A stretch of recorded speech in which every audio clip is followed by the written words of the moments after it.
Types of solution of differential equation. There are two types of solution होता है. पहला होता है general solution और next one is a particular solution. General solution और complete solution किसे बोलेंगे? The number of arbitrary constant is equal to the difference order of the differential equation. जितना differential equation का order होता है उतने हमें आर्बिट्री कांस्टेंट मिलते हैं. कहाँ? उसके सोल्यूशन में. सोल्यूशन कैसे फाइंड करते हैं हम आगे क्लासेस में पढ़ेंगे. तो यहाँ पे आप देख सकते हो मैंने एक एग्जांपल लिया d2y/dx2 + y = 0 है. एक हमारा डिफरेंशियल इक्वेशन है. इसका सोल्यूशन क्या है? y x = जब इसको हम सॉल्व करेंगे तो हमें कुछ ऐसा मिलेगा. इसका solution a cos x + b sin x y of x = मतलब यानी कि y = भी लिख सकते हो आप. तो यहाँ दो आर्बिट्री कांस्टेंट है a और b. इसे हम जनरल सोल्यूशन बोलते हैं डिफरेंशियल इक्वेशन का.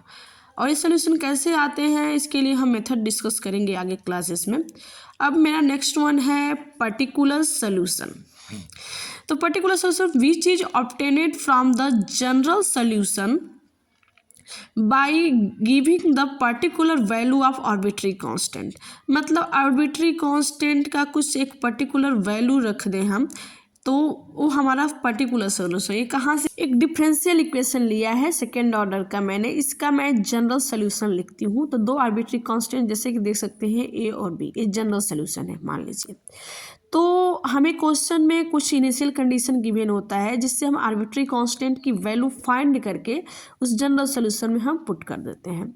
तो जैसे कि मान लीजिए ऐसे गिवन हो y of 0 = 1 दिया हो या y का डेरिवेटिव एट 0 पे मतलब 1 0 के इक्वल है.